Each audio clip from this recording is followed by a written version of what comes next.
Assalamualaikum warahmatullahi wabarakatuh, sahabat Koran Seruya netizen dimanapun berada. Kali ini kami hadir spesial di hari Sabtu. Biasanya Koran Seruya hari ini hadir dari Senin sampai Jumat. Tetapi kali ini kami hadir di hari Sabtu. Ada hal yang menarik, ada hal yang kami akan urai melalui program Koran Seruya hari ini. Nah, belakangan ini kan ada peristiwa yang cukup memilukan, menggemparkan warga Kota Palopo. Penny Ere. Menyebut nama ini, tentu kita akan tertuju satu warga Kota Palopo, seorang perempuan yang menjadi korban diduga pembunuhan. Saat ini sudah hadir keluarga Penny Ere di studio Koran Seruya. Kami akan mengurai banyak hal bersama dua keluarga almarhumah. Adapun judul kali ini adalah Justice for Penny Ere. Nah, kedua narasumber kita ini adalah tante dan saudari kandung dari almarhumah. Kita sapa dulu narasumber kita. Bagaimana Bu? Apa kabar? Baik Pak. Yeah. Mana tantenya, mana adiknya ini? Kalau perkenalkan nama saya Farma, saya saudara dari bapaknya Penny. Saya anak, tante. Ya saya anak keempat, bapaknya ini anak pertama, jadi saya tante dari almarhum Penny Ere. Kalau saya Vita Ere, adik ketiga dari Penny. Oh ya, berarti adik ketiga, berarti tiga bersaudara. Iya, tiga bersaudara, adik bungsu. Iya, sebelum kita lanjut, kami dari segenap kru Koran Seruya TV ikut berbelasungkawa atas musibah yang dialami almarhumah. Nah, saya mulai dulu dari tante, dari ibu siapa ibu? Ibu Farma. Farma. Nah, ini kan saat ini kan keluarga satu keinginan bahwa setelah Penny ditemukan hampir 1 tahun hilang, terus dikebumikan, satu harapannya tentu bahwa kasus ini terungkap. Ya, bahwa pelaku bisa segera diketahui dan diamankan. Seperti itu kan Bu? Iya benar, itu harapan kami bahwa kasus dari almarhum Penny Ere ini diusut sampai tuntas dan pelaku segera ditangkap dan mendapatkan hukuman seberat-beratnya. Seberat-beratnya. Nah ini kan Bu, belakangan ini dalam 1 bulan ini kan ramai aksi unjuk rasa di kepolisian dilakukan keluarga dan mahasiswa yang ada ikatan emosional dengan almarhumah. Nah, demo ini kan bentuk keseriusan dari keluarga agar pelaku ditangkap. Ya, kami juga bersyukur Pak karena kita dapat atensi dari masyarakat dalam hal ini. Mereka menaruh kepedulian yang besar terhadap kasus almarhum Penny Ere. Mereka menyuarakan aspirasi kami untuk bisa segera kasus Penny Ere ini segera diusut tuntas, karena kan kasusnya ini sudah 1 tahun yang lalu ya Pak, dan sampai hari ini belum didapat pelakunya, dan itu yang menjadi aspirasi kami dari pihak keluarga yang dibantu oleh pihak aliansi, ada yang dari mahasiswa atau menamakan Amara por Penny gitu Pak. Sebelum kita masuk ke situ, ada hal yang kami mau urai dulu. Nah ini kan penemuan tengkorak Penny Ere ini kan bersamaan kalau tidak salah ulang tahunnya, atau yang mana yang benar diserahkan ke pihak keluarga atau pertama kali ditemukan? Mungkin saya jawab ya. Sebenarnya ini juga yang banyak kami dengar netizen atau ada yang beranggapan mungkin karena tanggal kematiannya ini almarhum tidak ditahu, jadi dikasih sama saja dengan tanggal kelahirannya. Ya, tapi padahal sebenarnya ini Pak, kita sebenarnya dari keluarga, karena kita memang tidak tahu kapan pasti dari almarhum ini meninggal. Jadi waktu kita dari pihak keluarga menyatakan bahwa kalau secara hukum polisi sudah melakukan penyerahan dari pihak kepolisian ke keluarga dengan kerangka dari almarhum ini, kita menyatakan bahwa itu adalah tanggal kematiannya. Nah, waktu itu sebenarnya bukan tanggal 20 Pak. Waktu itu hari harusnya tanggal 20, 19, kalau tidak salah itu kami dapat informasi antara 16, 17. Tetapi ternyata tidak gampang begitu Pak. Jadi ada proses yang dokumen itu perlu divalidasi, perlu dilengkapi dari pihak keluarga, dari pihak kepolisian, dan ternyata prosesnya itu selesai pas di tanggal almarhum ini lahir di tanggal 20 Februari. Jadi hal itu bukan karena disengaja, tapi memang proses penyerahannya bahwa memang kerangka tengkorak yang ditemukan di Batang adalah almarhum dari Feni R. Nah, sebelum kita jauh mengurai tentang upaya polisi dalam mengungkap pelaku pembunuhan Feni R, saya mau tanya adiknya dulu nih. Ini sebenarnya kalau di mata kita ini Feni R ini sebagai kakak, sosoknya bagaimana? Kalau dari saya, sisi pandang saya lihat kakakku, orangnya itu sangat baik. Baik, loyal ke orang lain, ke keluarga. Dia sangat loyal. Terus dia sayang juga sama anak-anak kecil. Ada tetangga itu namanya Apo. Setiap Feni gajian atau setiap Feni pulang kerja, pastikan tuh selalu Feni singgah di Indomaret atau di toko-toko untuk membeli es krim, membeli kue, cemilan-cemilan buat si Apo. Jadi ada satu tempat-tempat itu kue di situ ditaruh. Jadi kalau datang Apo itu Feni tuh senang sekali kalau Apo datang di rumah. Itu baru kalau dari saya sama kakakku yang putri itu, Feni itu orangnya itu sangat baik, sangat baik, sangat nurut ke orang tua. Apa yang biasa dia minta kalau ndak dituruti, pastikan dia ndak marah, pastikan dia diam, baru berusaha bagaimana cara aku bisa membeli barang ini, kayak semacam kerja, kayak waktu hari itu kerja di salah satu perusahaan dia tempati kerja. Kalau saya lihat juga dari anak ini, kalau apa dia mau beli pastikan tuh menabung, dia tabung. Jadi kalau apa yang dia mau beli pastikan dia beli dengan uang tabungannya. Kalau dari sisi keluarga yang lain itu, Feni ini dibilang cuek, cerewet, tapi dia tuh tidak pendam. Artinya Feni ini, sosok Feni almarhumah ini dekat dengan keluarga. Iya, dia dekat sekali sama keluarga. Tapi kalau kan Feni kalau pulang kerja itu, kalau capek itu pasti kan dia dalam kamar terus. Kalau datang keluarga itu Feni dalam kamar, tapi biasa keluarga juga masuk di kamarnya cerita-cerita. Terus kalau Feni juga itu orangnya itu, kalau dari saya itu baik sekali, itu anak baik sekali. Artinya keluarga tidak pernah menyangka bahwa akan terjadi begitu tragis. Nah, ini kan beberapa biasanya kan orang sebelum meninggal itu kan ada memberi isyarat, tanda-tanda. Nah, ada enggak keluarga menemukan bahwa ini ternyata ini isyarat ini yang dari almarhumah? Dari pertama itu dari mama. Ada mama punya ponakan namanya Sipi, sekarang ada di Papua. Dia mimpi itu pas Feni hilang itu, dia mimpi Feni datang di mimpinya berkata, Sipi tanya mamaku, adakah di dalam hutan? Tidak bisa kak pulang, tersesat kak. Terus yang kedua mama juga mimpi Feni datang basah-basah. Terus peluk mama, dia bilang mak dingin Feni dingin. Yang ketiga itu kita bicara karena waktu saya ada paranormal datang di rumah, kayak orang pintar. Dia pegang tangan saya, pas itu saya tutup mata dan saya lihat itu persis yang didapat Feni di Lebang, di Batang Barat. Di Batang. Saya lihat posisi saya tutup mata saya itu, saya lihat Feni di dalam itu, tangannya dikasih begini, kakinya persis yang di Lebang, baru kepalanya miring. Pas saya lihat situ ada ayam. Ya, ayam jaga Feni di posisi di situ, dan ada juga beberapa hewan yang monyet ada di samping kakak saya. Pas didapat tengkorak di Lebang, langsung saya lihat videonya. Kok sama ya seperti yang ada di mimpiku, karena jalannya belok-belok di tengah-tengah hutan, tapi kami pemikirannya di Malili. Jadi kami turun ke Malili, kami cari di hutan-hutan di daerah Malili, karena kan sempat kakakku bertugas di Malili.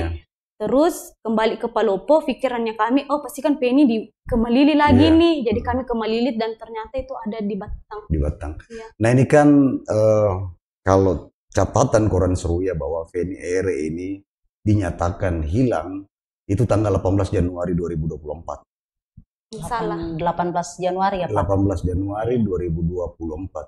Benar atau salah itu?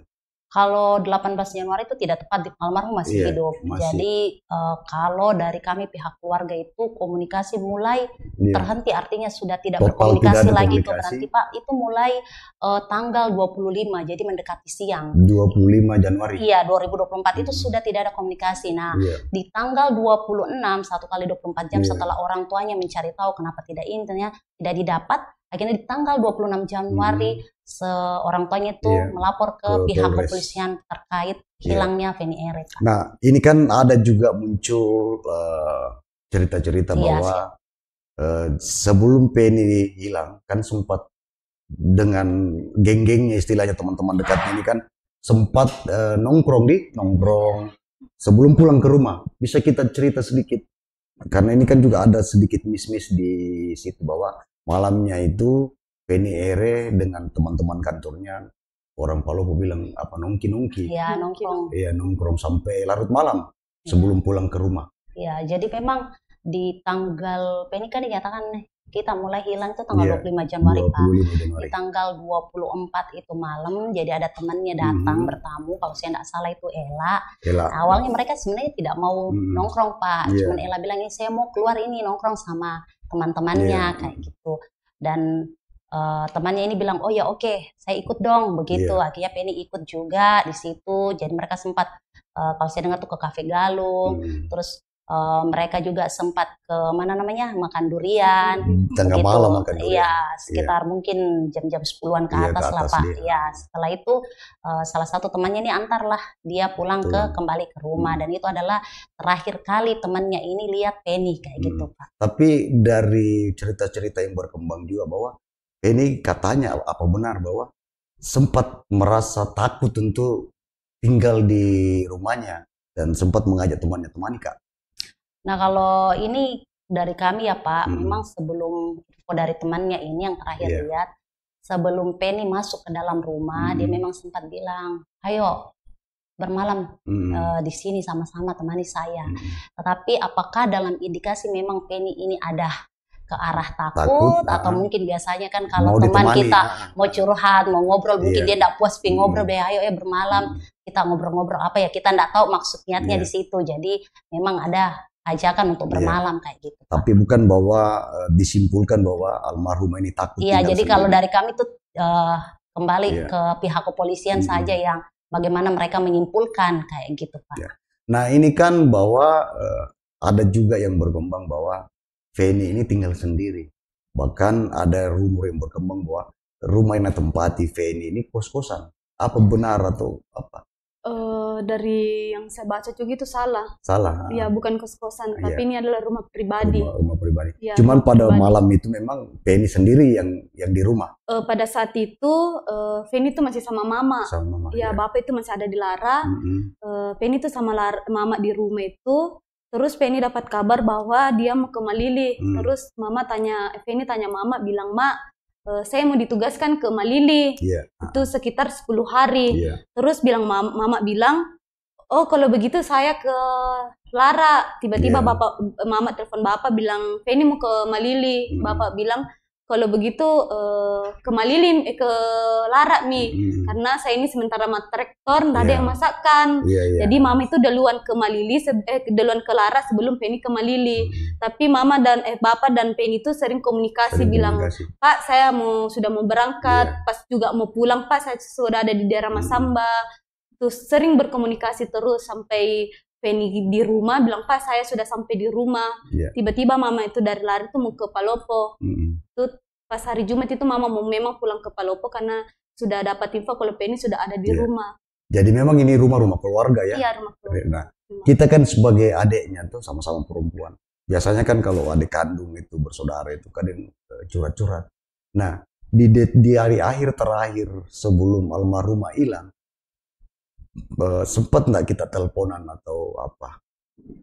Waktu saya terakhir itu komunikasi saya sama Feni itu di hari Jumat, tanggal 24 pagi Januari. Iya, Januari. Atau satu hari sebelum satu hari sebelum hilang, Feni sempat chat saya bilang, minta uang di saya karena belum terima gaji, bilang, "Dek, bisa kirimkan saya uang 300.000 karena saya mau bayar wifi."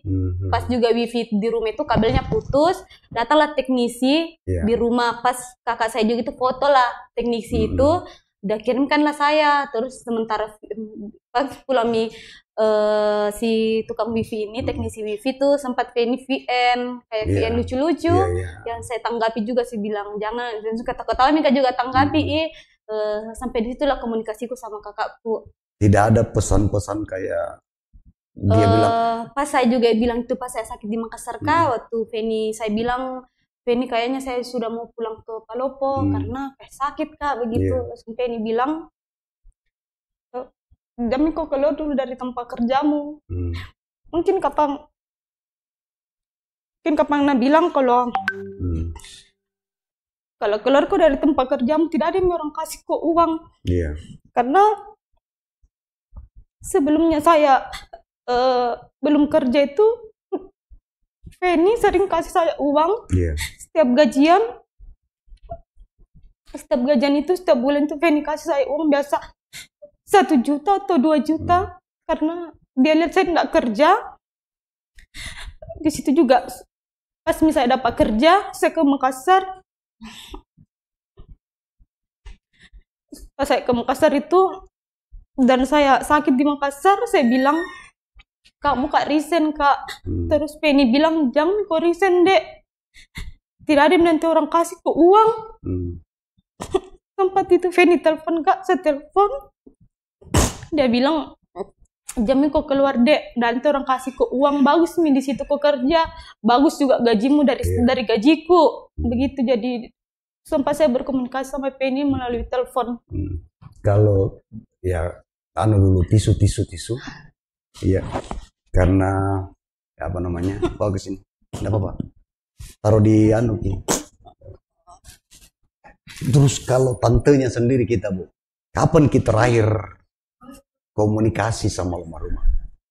Kalau terakhir komunikasi tuh dia sempat sih Pak, pertengahan tahun, sebelum di tahun yang lalu itu dia sempat memang pernah main ke kosanku Pak. Cuman memang kalau kapan saya terakhir komunikasi itu dia sempat pernah infokan saya, "Kak, ada nih orang jualan es teler Kak, persis sama kau Kak." Terus dia kirimkan kita apa namanya video gitu Pak. Dan tapi kita memang punya satu grup yang saya bertiga sama dia dengan si punya saudara-saudara. Jadi biasa kita saling komunikasi tuh di situ sebenarnya Pak. Singgung dia, Inces, kita kan panggilannya kami tuh panggilnya Inces. Kita udah panggil Penny.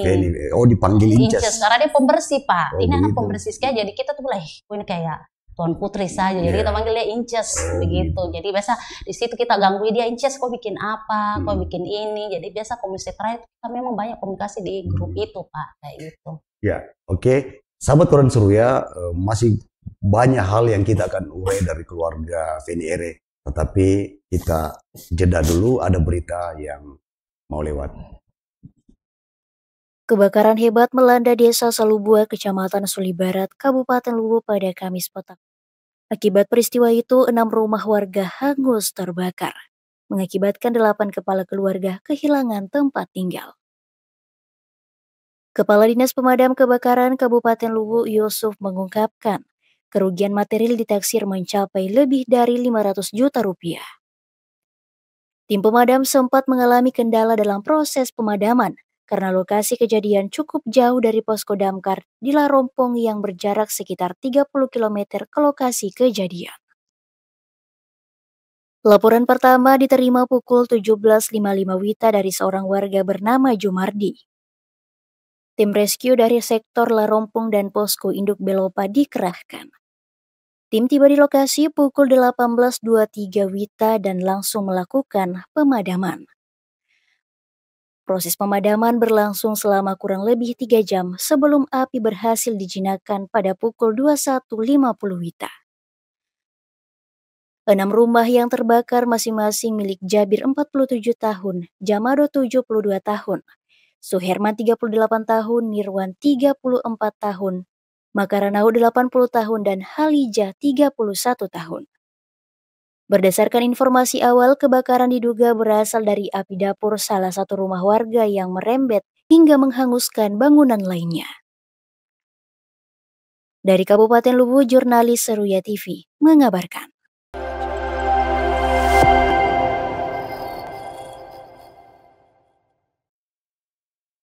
Oke, sahabat Koran Seruya, kita kembali ke program Koran Seruya hari ini bersama dengan keluarga almarhumah Feni Ere. Nah, saya kembali ke tantenya. Ini kan sering kita komunikasi sama almarhumah toh.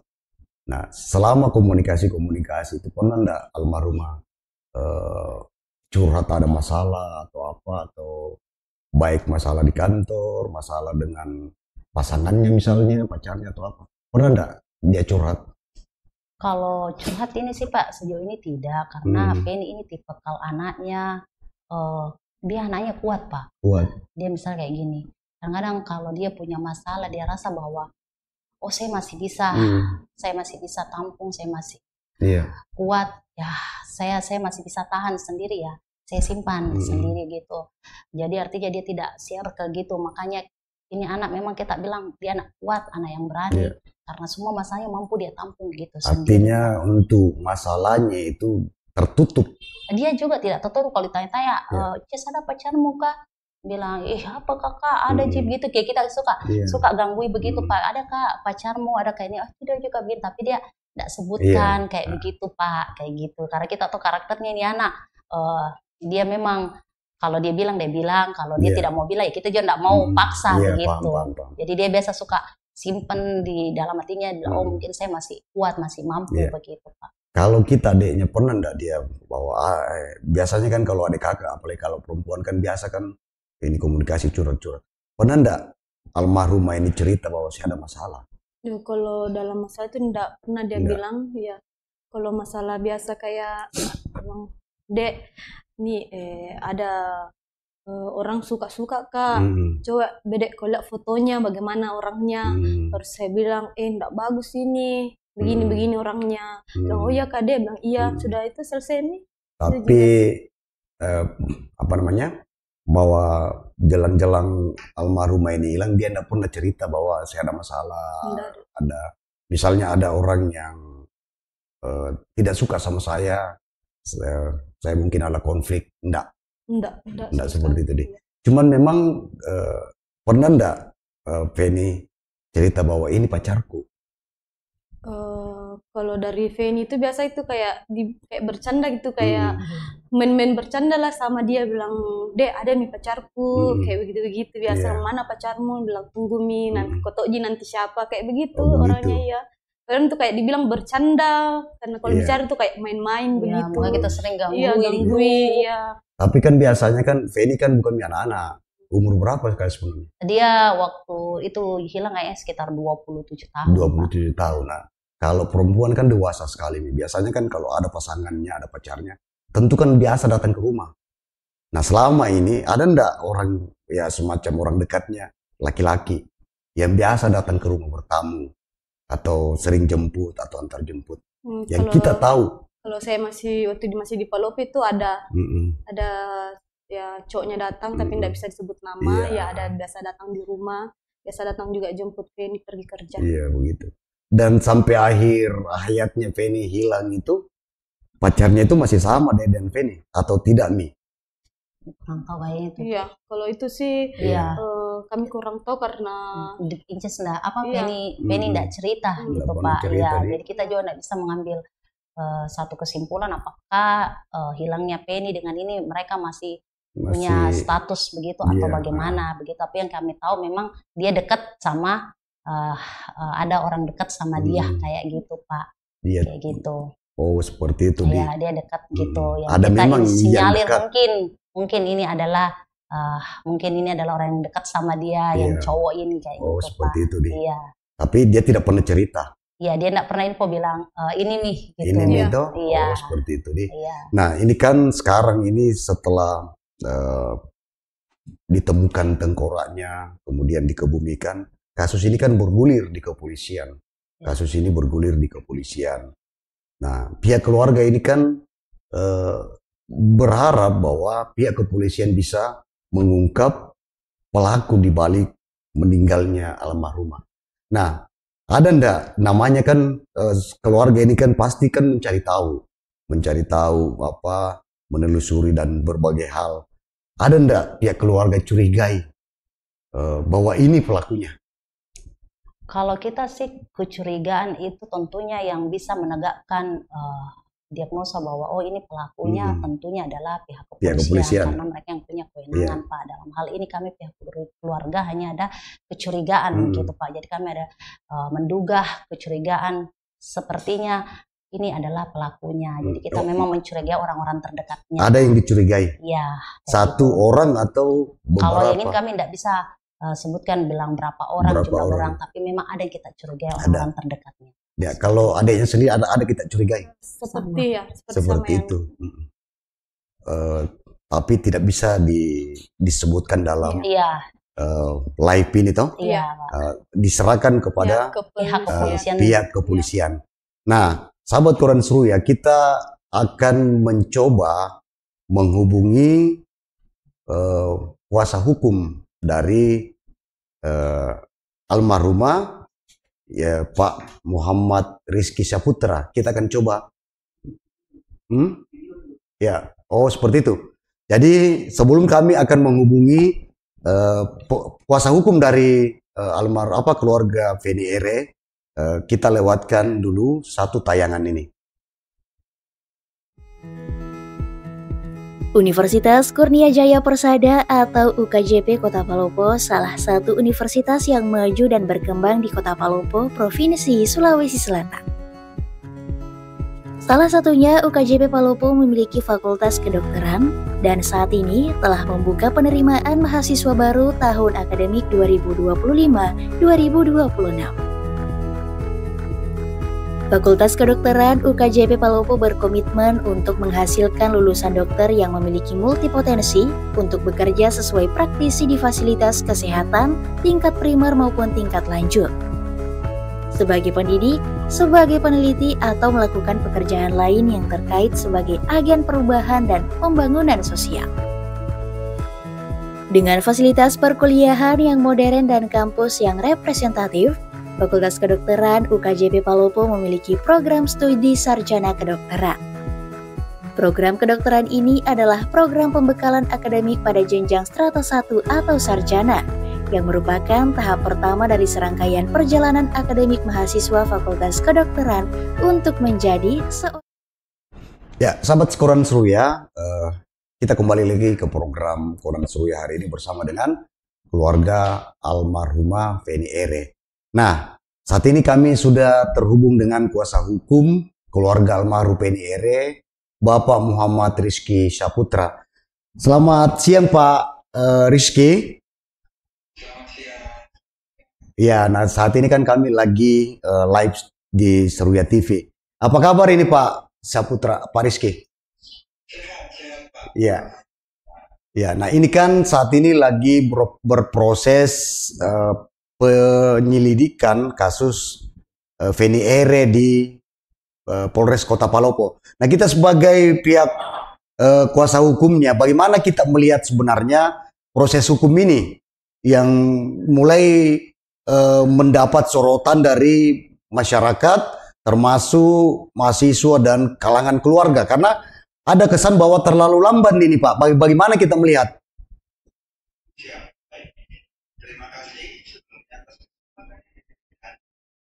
Jadi kalau dari pandangan kami selaku kuasa hukum dalam melihat perkembangan dari perkara ini, tentunya kami setuju dengan seluruh elemen masyarakat yang sudah menyatakan bahwa ini proses penyidikan sangat lama. Terutama apalagi sudah dilakukan pemeriksaan kepada yang tadi juga sudah disebutkan oleh keluarga, memang ada terduga-terduga. Tapi mengapa hingga saat ini dari kepolisian belum bisa menetapkan tersangka? Jadi kami merasa bahwa memang proses ini sangat lama dan tidak masuk akal untuk kenapa bisa selama ini. Seperti itu. Dan apa sebenarnya upaya kita sebagai PH agar pihak kepolisian lebih intens, lebih serius lagi dalam mengusut kasus ini? Siap. Jadi memang sekarang kami dari tim kuasa hukum, karena kan diketahui bersama ya, karena kita sebagai pelapor ini memang kewenangan kami selaku kuasa hukum sangat terbatas. Kami setiap hari berkoordinasi dengan pihak kepolisian, terutama dari Kapolres Palopo, dan kami di sini memang melihat memang ada kekurangan dari, mungkin kami merasa kekurangan dari teknologi dari Polres Palopo untuk bagaimana bisa mengusut kasus ini, karena memang kan kita ketahui seperti banyaknya terduga ini dan ini sudah terjadi dari 1 tahun lalu, sehingga sangat susah untuk kita men-trace terduga ini dan sebagainya. Jadi memang kami merasa ya dibutuhkan adanya tindak lanjut lebih, dan kami berharap juga di sini Polda Sulsel untuk bisa ikut membantu lebih dalam terhadap perkara ini, seperti itu. Ini kan kita ketahui kita sependapat bahwa dalam proses penyidikan ini penyidik Polres Palopo kurang teknologi. Nah ini kan almarhumah ini kan punya nomor handphone, kan bisa diminta penyidik ke pihak Telkomsel atau penyedia foldernya ini untuk men-screen menarik kembali percakapan-percakapan yang ada pada WA almarhum.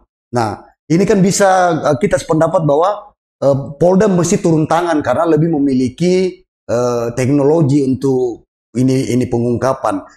Bagaimana tanggapannya Pak?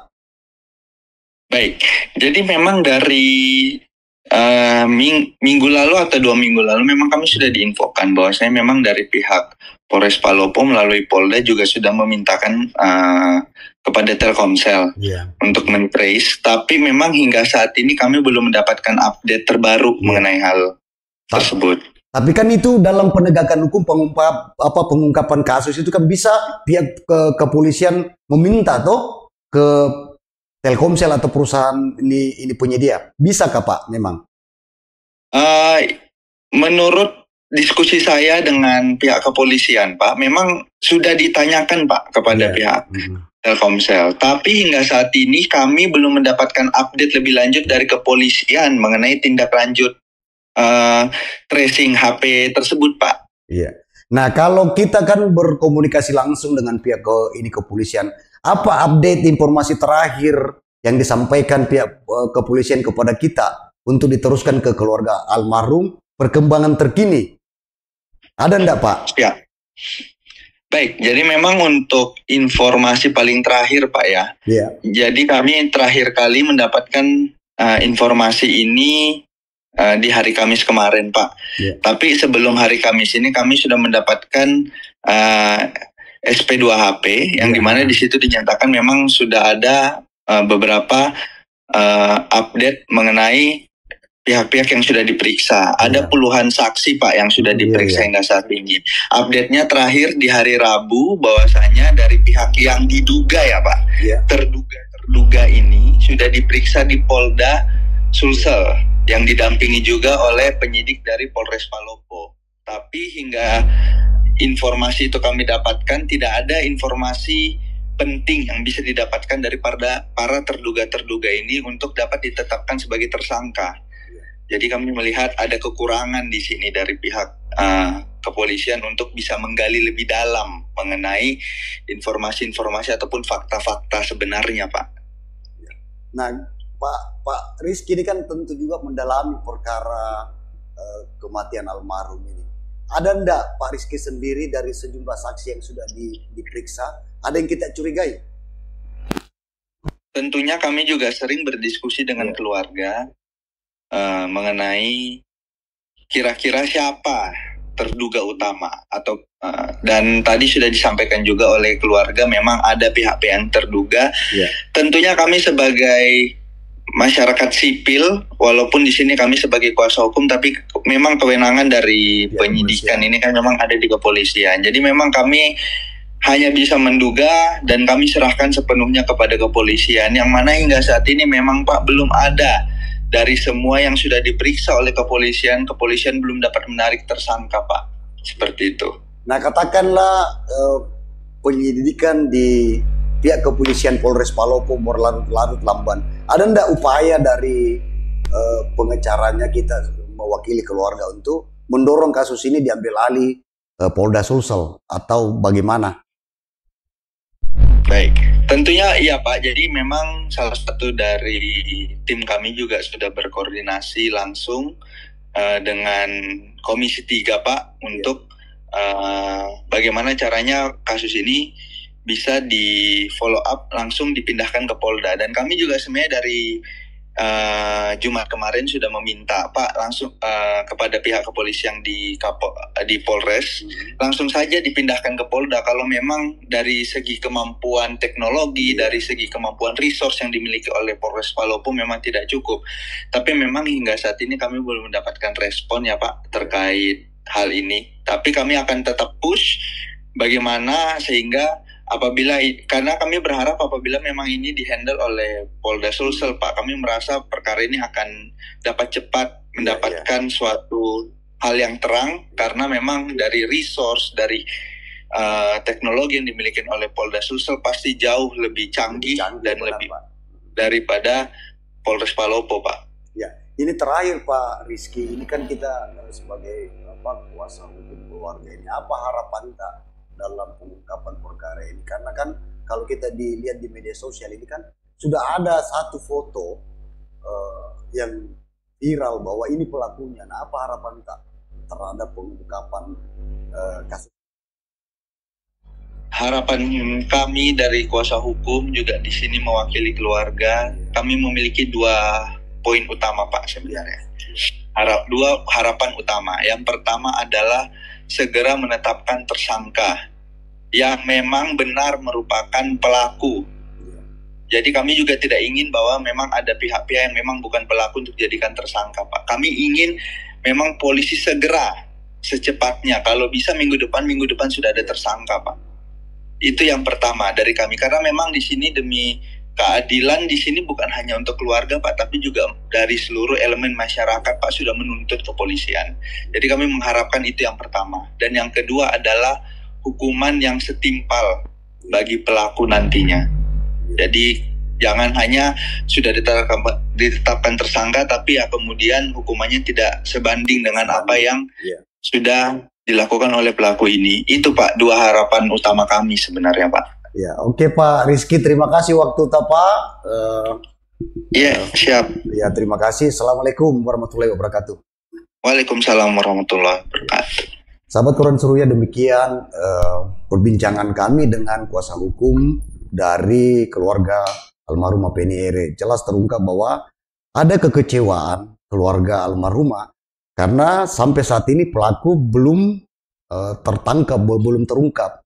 Nah, kuasa hukum dari keluarga almarhumah ini berupaya bagaimana agar pengusutan kasus ini bisa lebih serius dan pelaku bisa segera tertangkap sehingga ada proses keadilan terhadap keluarga almarhumah.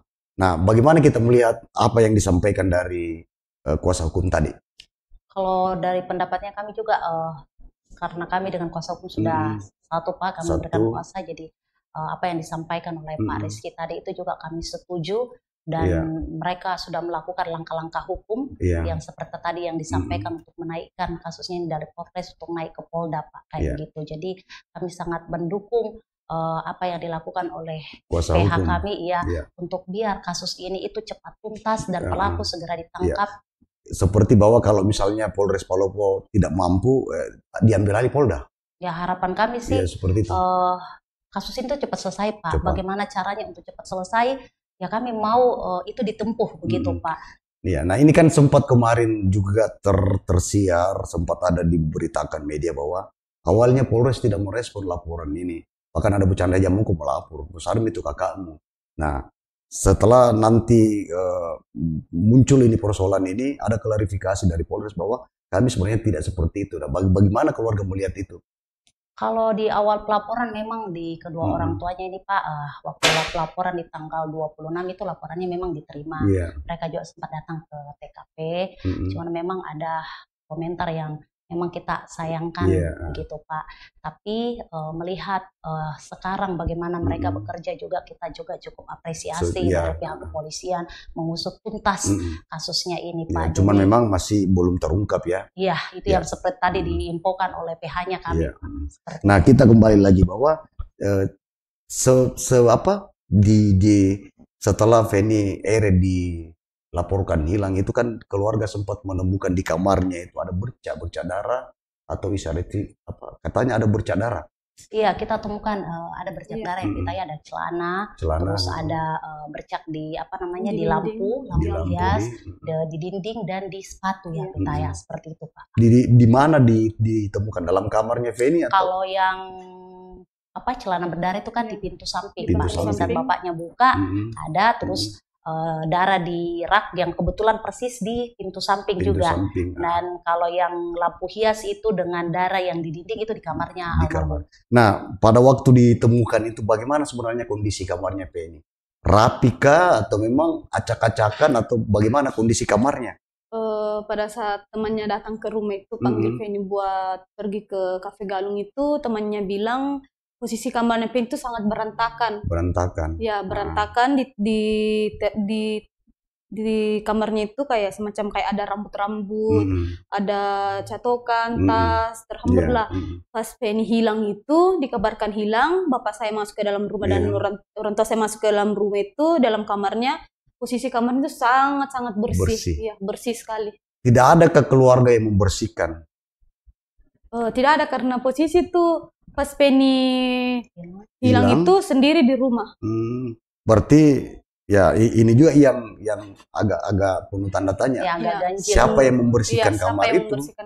Dari pihak keluarga tidak ada yang mengaku bahwa saya membersihkan. Tidak ada, karena posisi itu Feni itu sendiri di rumah dan bapak pulang dari Lara sama mama itu di hari Jumat dan posisi rumah itu kosong. Pas buka pintu itu dan itu didapatkan itu ada darah dan masuk ke kamar itu, kamarnya itu bersih sekali. Bersih sekali. Ya, bersih. Nah, oke sahabat Koran Suruya, masih akan kita urai pada sisi terakhir tentang kisah Feni Ere dan Justice for Feni Ere. Tetapi kita lewatkan satu tayangan berikut ini. Selesai SMA, bingung mau kuliah di mana? Lagi cari kampus di Lubuk Raya yang sudah terakreditasi unggul dan punya segudang pilihan jurusan? Mau jurusan ekonomi atau akuntansi? Pasti ada. Suka dunia sains dan teknologi? Kami punya. Tertarik jurusan kesehatan, keguruan atau agama? Jangan khawatir, semua tersedia. Bahkan kalau kamu ingin lanjut ke program Pasca Sarjana, UM Palopo solusinya.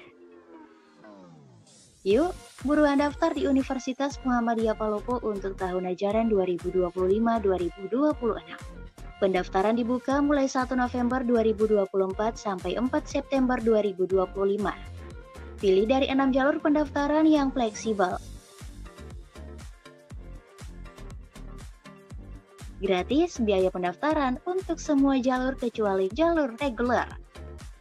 Biaya SPP-nya bisa diangsur. Bingung soal biaya kuliah? Tenang, UM Palopo menyediakan berbagai macam beasiswa mulai dari beasiswa masuk hingga lulus kuliah. Masih kurang? Ada juga peluang kerja ke luar negeri. Yuk daftar sekarang, datang langsung ke alamat atau daftar online di website resmi UM Palopo. Nikmati layanan One Day Service. Universitas Muhammadiyah Palopo tumbuh mendunia.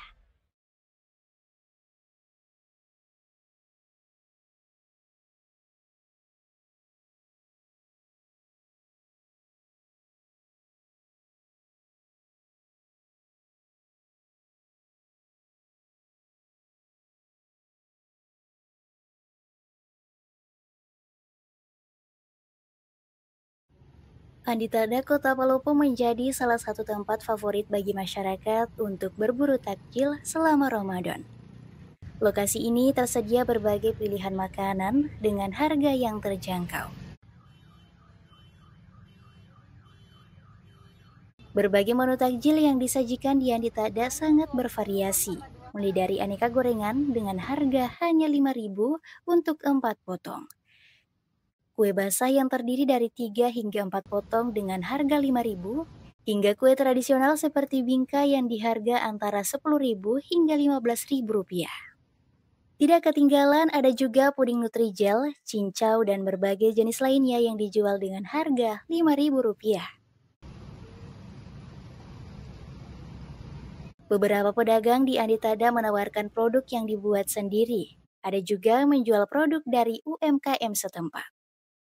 Keragaman menu ini memberikan kesempatan bagi para pelanggan untuk memilih takjil sesuai dengan selera masing-masing. Nabila, salah seorang karyawan di area tersebut, mengatakan bahwa selama bulan puasa ini penjualan takjil mengalami kenaikan signifikan dibandingkan dengan bulan-bulan biasanya.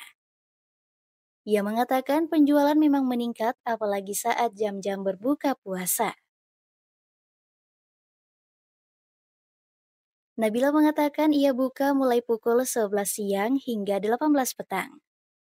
Untuk memberikan kesempatan bagi masyarakat untuk berburu takjil menjelang waktu berbuka. Tidak heran jika tempat ini selalu ramai dikunjungi, menjadi pilihan utama bagi warga Palopo untuk berbuka puasa bersama keluarga ataupun teman-teman. Kalau bulan Ramadan itu bukanya mulai dari jam 11 sampai jam 6 buka. Di sini ada bingka, terus ada puding Nutrijel dan juga ada cincau. Terus ada gorengan, pempek basah, dan ada juga mama kue. Tapi yang paling laris itu bingka sama pempek basah. Untuk harganya ada pempek basah itu mulai dari Rp45.000, Rp35.000. Bingkanya itu mulai dari harga Rp10.000 sampai Rp15.000. Untuk minumannya harganya rata Rp5.000.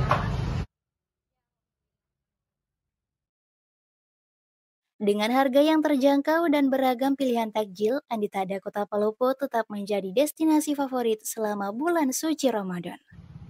Dari Kota Palopo, Nada Gabrilia, Seruya TV mengabarkan.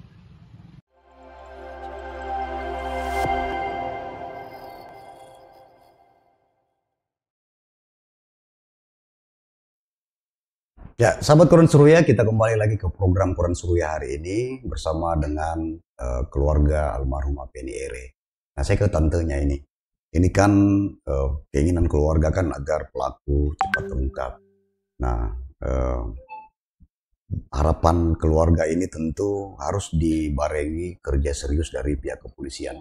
Nah, bagaimana komunikasi tak dengan pihak kepolisian dari pihak keluarga? Kalau memang di awal-awal kita lakukan pelaporan ya, di awal kehilangannya almarhum itu kita kurang banyak dapat feedback, Pak. Karena kita kurang banyak dapat feedback. Setiap kita juga datang tanya bagaimana hasilnya, apakah ada petunjuk atau mungkin apakah begitu Pak yang bisa diinfokan, atau bercak celana darah itu sebenarnya darah apa begitu, apakah darah almarhum kah atau apa, itu kita tidak dapat feedback Pak. Makanya seperti yang disampaikan tadi oleh kuasa hukum, jadi sejak dari awal pelaporan hingga itu kita merasa itu lambat Pak penanganannya, seperti tadi yang diinfokan oleh PH-nya kami Pak, seperti itu, dan itu yang cukup kami sayangkan begitu. Nah, barang-barang bukti itu polisi ambil nggak sekarang? Iya, sudah diamankan. Setelah tapi beberapa barang bukti yang diamankan itu awal itu coba bercak darah ya yang di celana, tapi nanti setelah ditemukan baru yang barang buktinya lain itu diamankan begitu seperti Pak. Itu. Apa yang diambil terakhir setelah ya kayak lampu, ditemukan yang lampu hias tadi itu? Lampu hias sama horden. Kalau sepatu yang sama yang yang pertama ya, berarti yang pertama itu celana sama sepatu. Baru yang selanjutnya ini setelah penemuan baru kemudian yang diamankan sama horden. Baru itu tapi sebelum itu enggak ada. Iya, jadi cuma 2 itu tadi Pak yang diamankan, seperti itu. Jadi makanya kami menganggap setahun ini nih, kami menganggap itu tadi Pak lambat gitu. Dan ada komentar-komentar yang cukup kami sayangkan, misalnya begitu, Pak, dari pihak kepolisian yang waktu proses pelaporan di awal-awal itu yang cukup kami sayangkan begitu Pak. Dalam situasi kami juga berharap laporan kami cepat ditanggapi, tapi kami justru juga mungkin pada waktu itu polisi tidak pernah menyangka bahwa akan setragis ini yang dialami almarhumah. Mungkin ada karena dewasa ini lari mungkin sama cowoknya, menikah lari atau apa, mungkin bercanda-bercanda begitu, Padahal kan nanti kaget setelah ditemukan ini tengkorak almarhumah. Sebenarnya yang jauh lebih kaget harusnya kami, Pak, pihak keluarga. Pihak keluarga kami yang paling kaget. Wah, kok didapat dalam tengkorak begitu, Pak. Harapan kami walaupun anak ini didapat, maksudnya kami ya minimal kami bisa lihat dia punya badan begitu loh, Pak. Tidak kembali kayak tengkorak seperti itu. Nah, terkait mereka menganggap seperti itu, harusnya dari adanya temuan di TKP yang ada darah, saya pikir itu bisa menjadi bahwa lebih ada tindakan serius kekerasan ke arah situ. Gitu, artinya kalau dia pergi dan tidak ada barang bukti kan ya kita mungkin bisa berangkat ya Pak dengan indikasi atau asumsi praduga bahwa oh ini, tapi kan ada di TKP ditemukan barang-barang itu. Dan harus kalau kita melihat ini dari runutan peristiwa hilang sampai ditemukan, indikasi kuat pembunuhan berencana. Sepakat? Kalau seperti ini itu saya bilang Pak, kalau terkait pasal-pasal seperti ini ya kami bawa intinya dia dapat pasal yang seberatnya Pak gitu. Tapi terkait pembunuhannya seperti ini memang hanya pihak kepolisian yang bisa berikan kewenangan begitu. Tapi memang kita mengarah ke bahwa pembunuhan berencana. Seperti itu Pak. Nah adiknya Feni ini bahwa mobilnya almarhum ini kan ditemukan setelah Feni hilang, ditemukan beberapa bulan. Iya. Di bulan ketiga. Bulan kan hilang Januari, 25 Januari. Iya, bulan ketiga itu si security-nya bilang sudah ada di kompleks itu yang di Makassar, Pak, di daerah situ. Terus nanti di bulan 7 bulan 7-8 itu baru ditemukan. Iya. Terus itu mobilnya almarhumah di mana sekarang? Di Resmo Polda. Diamankan. Nah, di Makassar. Di mana ditemukan itu mobil? Posisinya itu tadi Pak, di kompleks di rumah yang kosong, yang orang hijau ini tidak tempati. Terus dia taruh situ. Apa itu? Kompleks perumahan di Antang Pak. Antang. Iya. Di daerah situ ditemukan. Nah ternyata ada orang yang temukan di situ. Nah dia mau ambil, tapi si security-nya ini cepat lapor. Tapi di situ kan ada CCTV.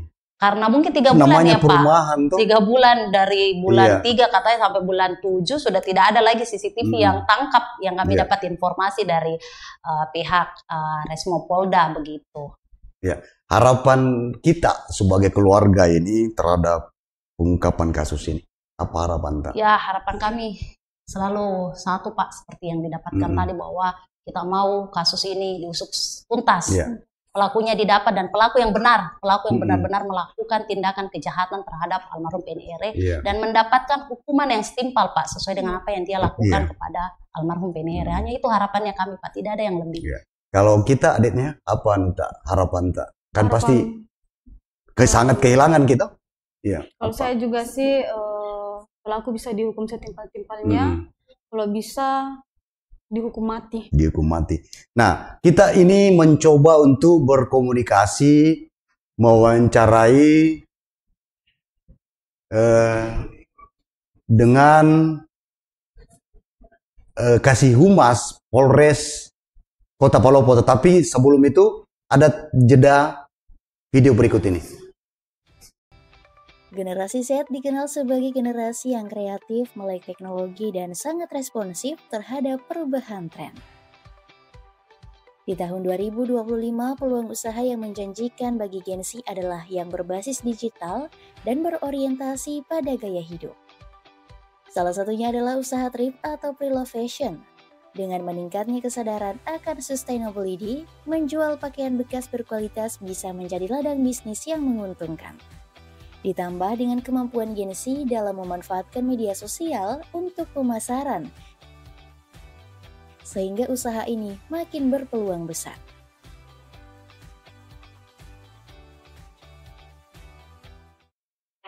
Ya, sahabat Koran Surya, kita kembali ke program Koran Surya hari ini bersama dengan keluarga almarhumah Feni Ere. Nah, kami akan mencoba untuk mewawancarai pihak Polres Palopo. Nah, saat ini kami sudah terhubung dengan Kasih Humas Polres Palopo, Bapak AKP Supriyadi. Assalamualaikum Pak Supriyadi.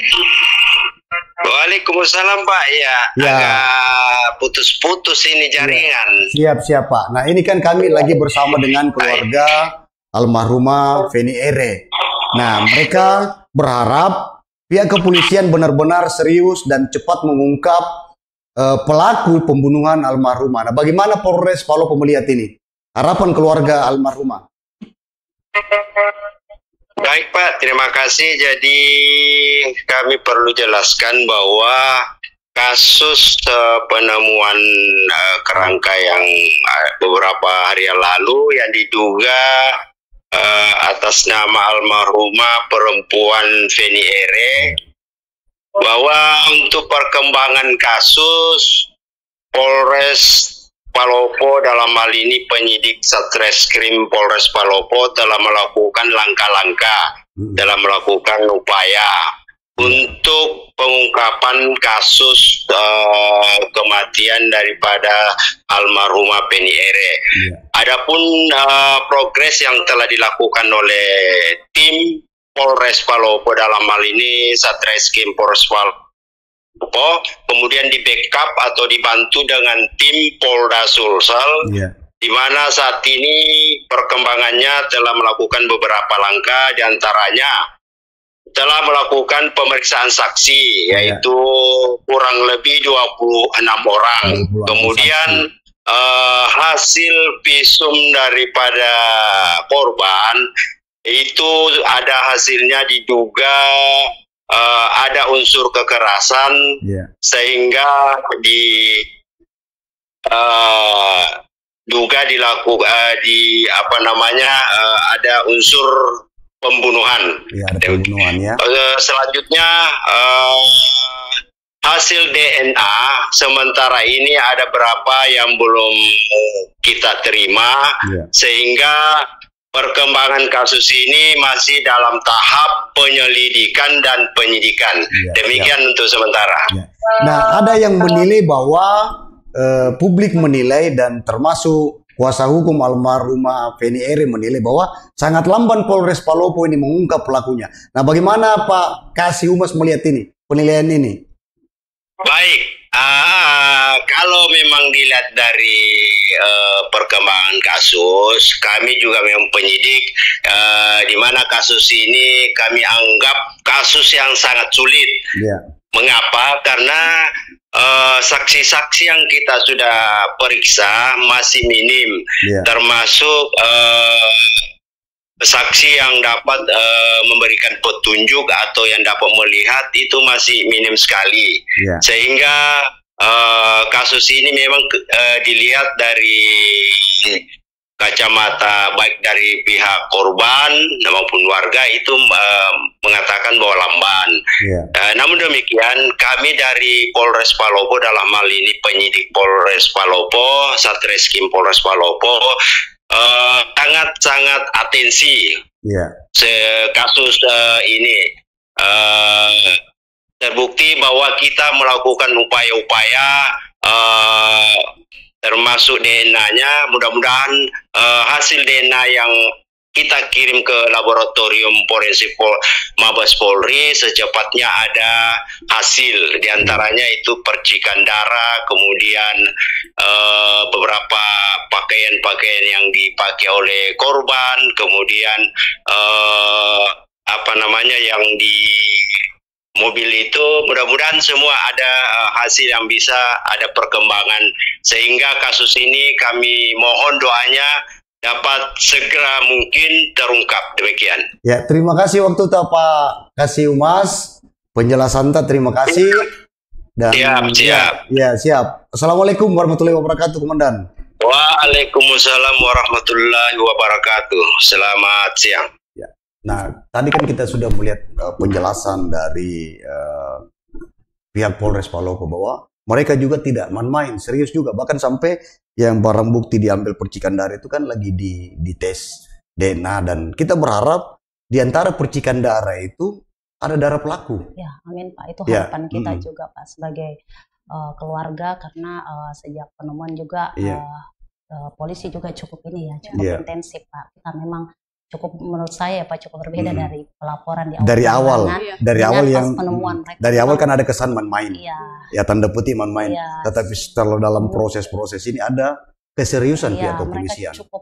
Mereka cukup jadi kita agresif Pak, sampai malam gitu mereka bisa datang ke rumah untuk mencari. Jadi kita sepakat bahwa saat ini Polres memang intens dan serius. Ya, tapi kita juga tetap berharap bahwa ada percepatan, ada Pak. Percepatan. Jadi jangan, ini kan sudah lebih dari setahun, Pak. Jadi kalau dibilang lagi kita mau menunggu, sampai kapan kami menunggu? Siap. Karena ini kan sudah lebih dari setahun. Tapi harapan kami terjadi percepatan, Pak. Jadi jangan lagi, karena sudah lebih, kami rasa pelakunya sudah setahun ini hidupnya cukup, artinya sampai kapan kami menunggu begitu. Kalau kita dibilang masih menunggu, kapan kita menunggu? Harapan kami percepatannya itu bisa segera dieksekusi begitu, Pak, pelakunya. Ya, nah ini kita karena sudah banyak yang kita urai ini, termasuk harapan keluarga almarhumah, kita juga sudah mengkonfirmasi pihak kepolisian dan kuasa hukum. Nah, saatnya kita pamit, Bu. Terima kasih waktu dari pihak keluarga Feni Ere, kami ucapkan terima kasih. Dan sahabat Koran Seruya, seperti kita ketahui bahwa sampai saat ini pelaku pembunuhan Feni Ere masih misterius, belum terungkap. Kita serahkan sepenuhnya kepada pihak kepolisian dan kita dukung pihak kepolisian agar bisa mengungkap kasus kematian Feni Ere. Justice for Feni Ere, dan kami pamit. Assalamualaikum warahmatullahi wabarakatuh.